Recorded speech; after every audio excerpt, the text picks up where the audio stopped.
Bonjour, nous allons aujourd'hui parler du second signe donné que Dieu a donné à Moïse, dans lequel nous allons étudier le mouvement prophétique de la main de Moïse, depuis le sein de Moïse.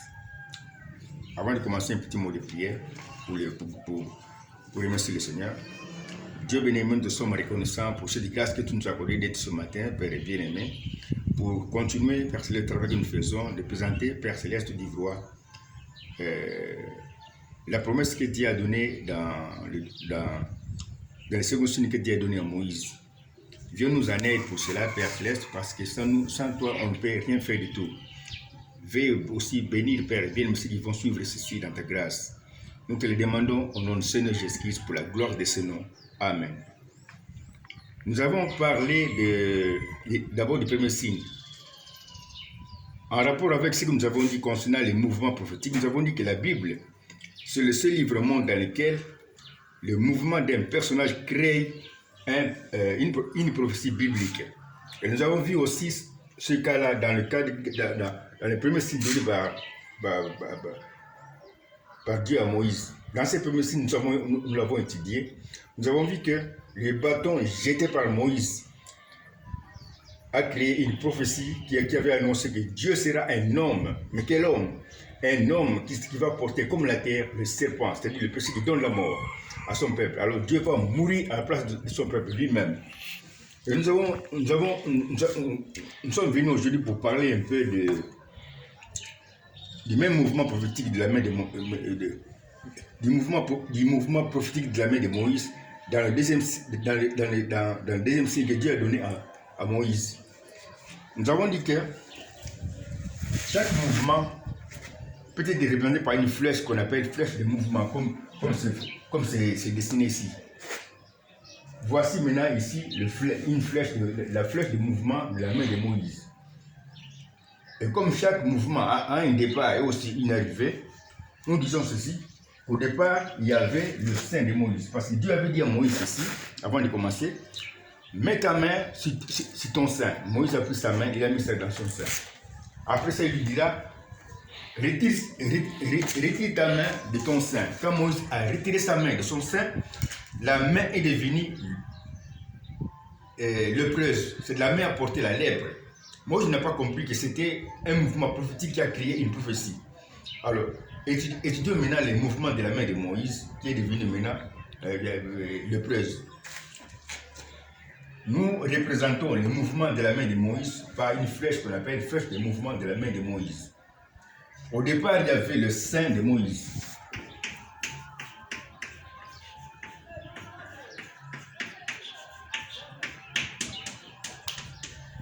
Parce que chaque mouvement a un départ et aussi une arrivée. À l'arrivée, il y a la lèpre.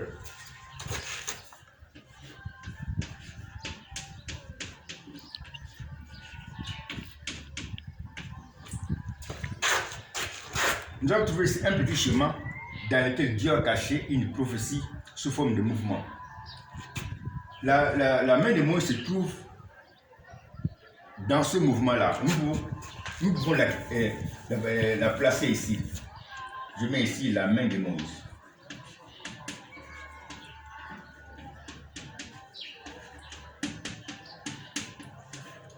Je fais ceci pour aider, pour mieux présenter, disons, la pensée de Dieu qui est cachée dans ces mouvements. Je compte ici la main de Moïse comme aussi un membre du chemin de prophétie. Dans ce chemin qui est représenté par le mouvement de la main de Moïse, qui part du sein de Moïse jusqu'à atteindre la lèpre, nous avons ce chemin de prophétie.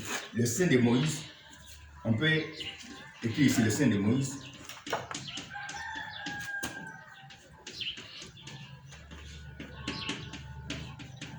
Nous voulons maintenant représenter le chemin de prophétie qui est caché dans ce mouvement. Parce que chaque mouvement crée une prophétie dans la partie de l'auteur de la Bible. À la droite de ce mouvement, à la droite du sein de Moïse, nous mettons le pasteur signe de l'unité qui est ici, la même flèche qui unit le sein de Moïse et aussi la main et la lèpre. Même flèche de mouvement.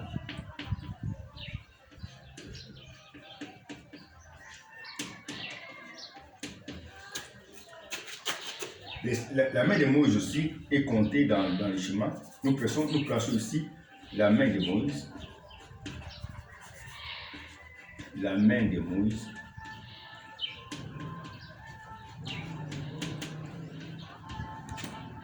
Je fais ceci. Entre parenthèses, ici nous mettons même flèche de mouvement. Ici nous avons la lèpre. La lèpre. Avec entre parenthèses le passé signe de l'unité, même flèche de mouvement.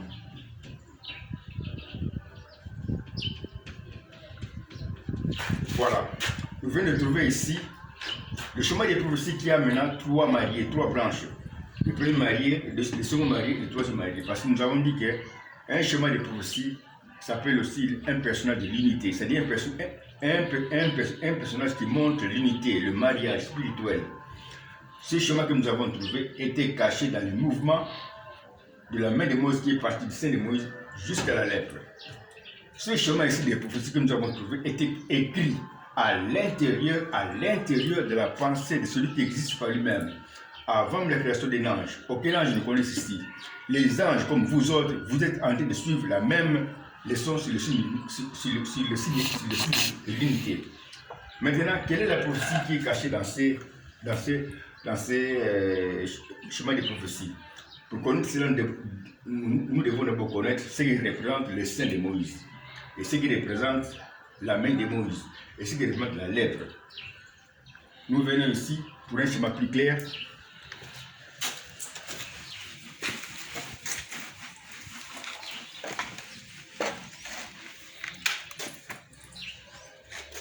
Voici notre chemin, le sein de Moïse.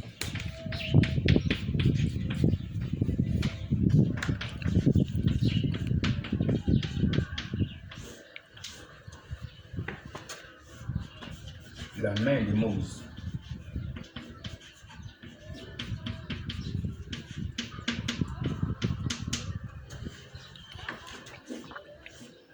La lèpre.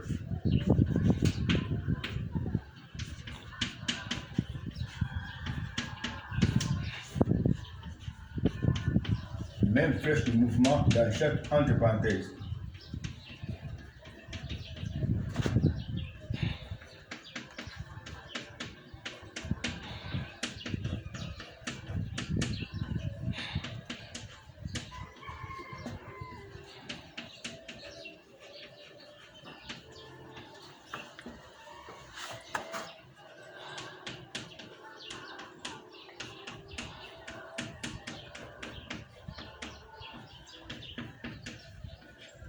Même flèche de mouvement.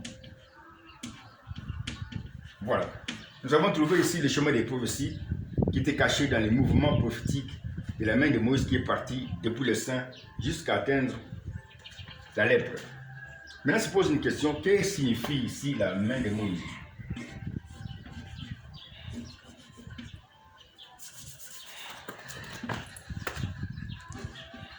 Que représente la main de Moïse?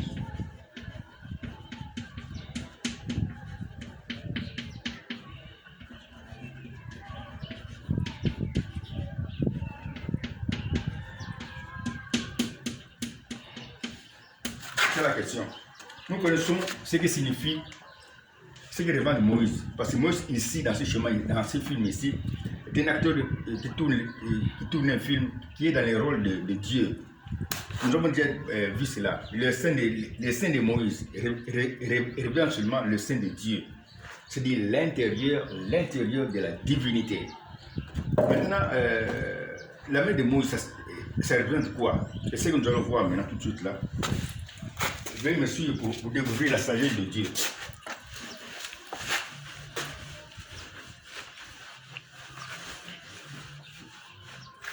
Voici l'expression la main de Moïse.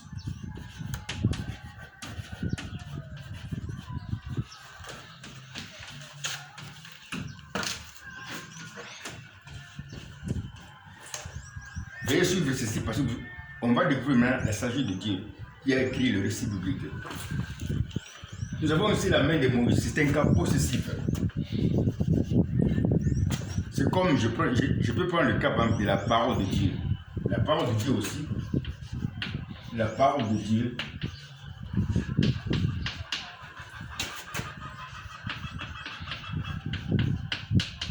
C'est un cas possessif qui est introduit par Dieu. Dans la loi de l'unité, quand nous avons un cas possessif comme la parole de Dieu, la main de Dieu, les deux noms qui sont cités sont dans l'unité, dans le mariage spirituel. Comme dans le cas ici, la parole de Dieu. On a cité ici deux noms, le nom par la parole et le nom Dieu. Ces deux noms sont dans l'unité. On peut écrire comme ceci, la parole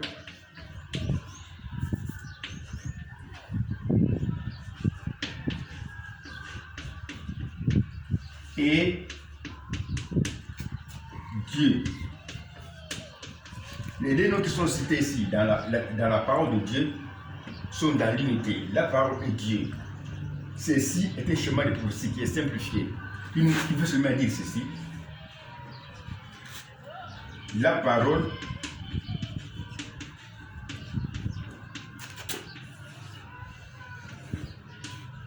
représente Dieu lui-même.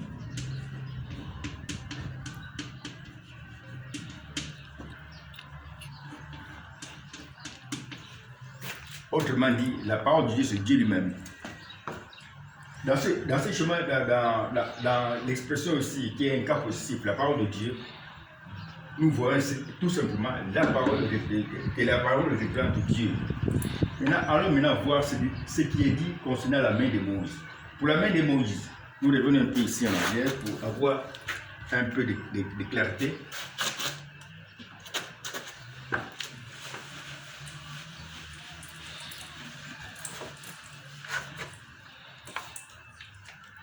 Pour la main de Moïse.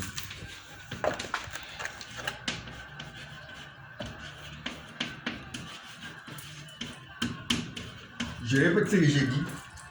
Dans la science de l'unité, c'est-à-dire dans la science de celui qui existe par lui-même, qui est l'auteur de la Bible, quand nous avons un cas possessif qui est introduit ici par Dieu, les noms qui sont cités dans ce cas sont dans l'unité, dans un mariage spirituel. Ici, on a cité le nom de la main et Moïse. Nous mettons aussi les noms dans l'unité. Et Moïse.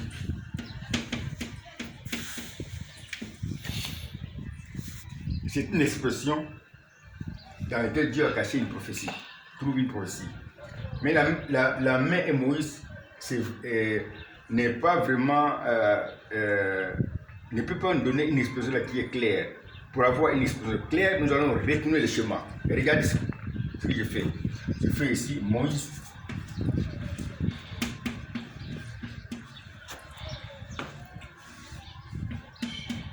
Et la main.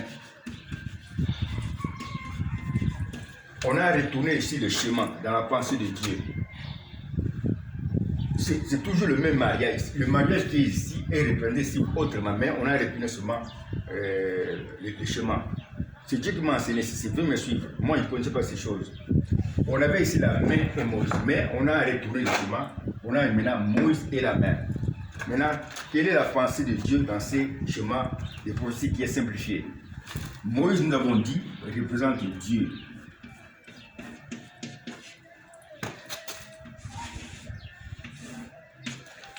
La main représente la chair humaine.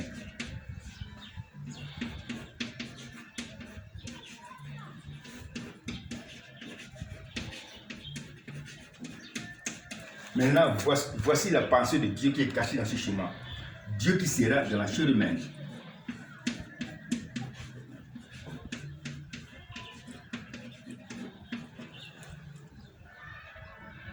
La main de Moïse veut dire seulement Dieu qui sera dans la chair humaine, comme fils de l'homme. Je mets ici entre parenthèses comme fils de l'homme.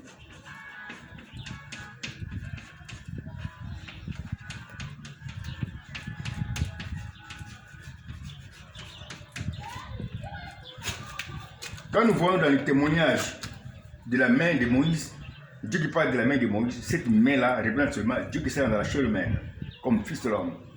Je pense qu'on a compris. Maintenant, allons maintenant, retournons maintenant dans notre chemin des prophéties pour voir ce que Dieu a caché. Nous reprenons aussi notre schéma des prophéties. Il va nous donner la pensée exacte de ce que Dieu avait caché dans le mouvement de la main de Moïse, qui était parti depuis le sein de Moïse. Nous avons ici, nous avons dit, le sein de Moïse.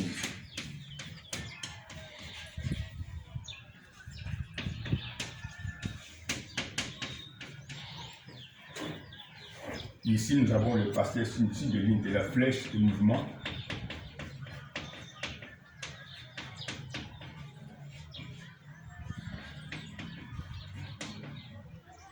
Même flèche de mouvement. Même flèche de mouvement. Et nous avons ici la flèche et la main de Moïse.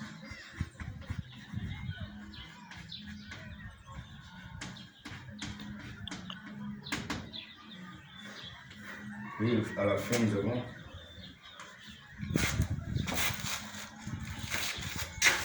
la lettre.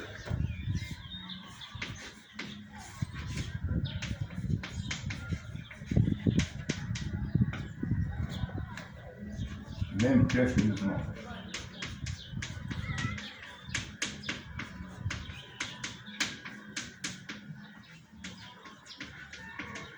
Même flèche.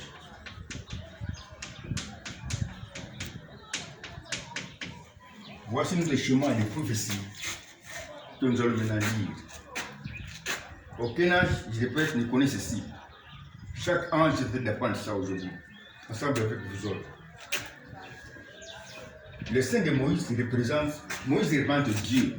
Le sein de Moïse, c'est-à-dire l'intérieur de Moïse, c'est-à-dire l'intérieur de la divinité. Je dis ici, c'est-à-dire depuis, je fais ceci, ça c'est le chemin de prophétie qu'on va maintenant compléter. Depuis l'intérieur, depuis le sein de Moïse, depuis le sein de Dieu,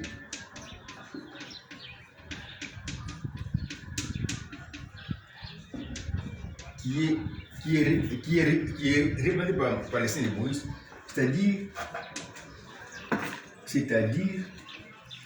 depuis l'intérieur de la divinité.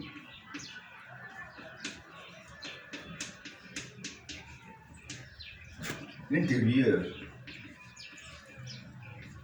de la divinité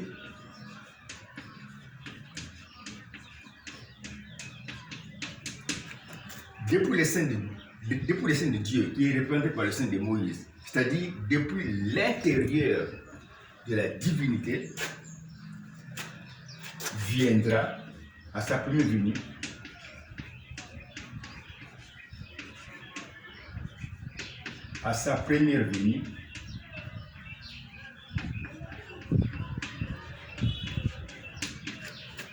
Dieu qui sera dans la chair humaine.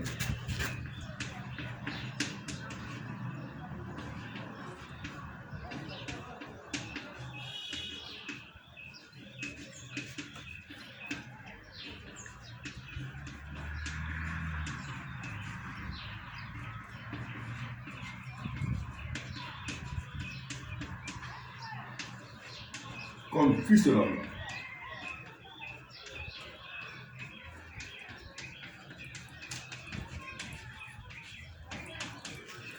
Qui est représenté par la main de Moïse. Je reprends un peu. Depuis le sein de Dieu, qui est représenté par le sein de Moïse, c'est-à-dire depuis l'intérieur de la divinité, viendra à sa première venue Dieu qui sera dans la chair humaine, qui est représenté par la main de Moïse, comme fils de l'homme. Pourquoi il vient? Pour porter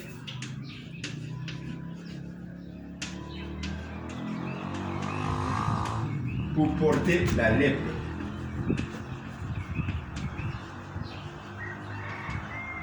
C'est-à-dire le péché qui donne la mort à son peuple.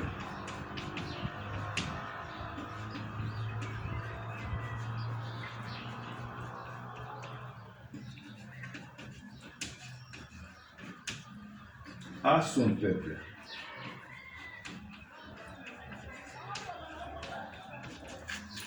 Je reprends maintenant complètement la prophétie qui est donnée dans le chemin ici.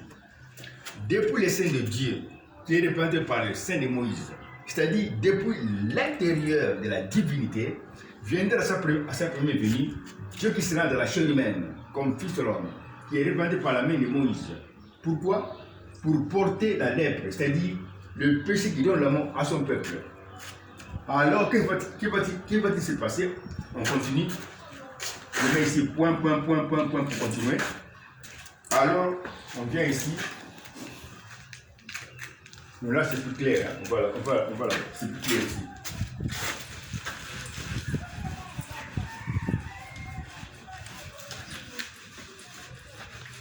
La prophétie continue, hein, pour bien voir la pensée de Dieu. Alors, je mets ici point par point.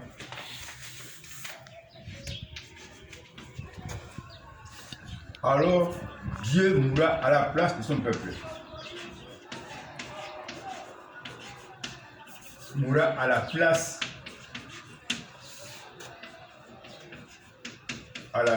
de son peuple.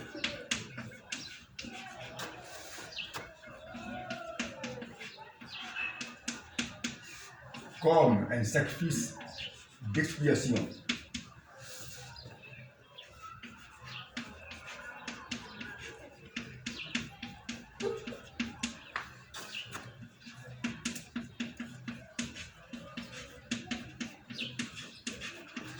Dieu va mourir comme un sacrifice d'expiation. Pourquoi? Pour sauver son peuple. Pour sauver lui-même son peuple.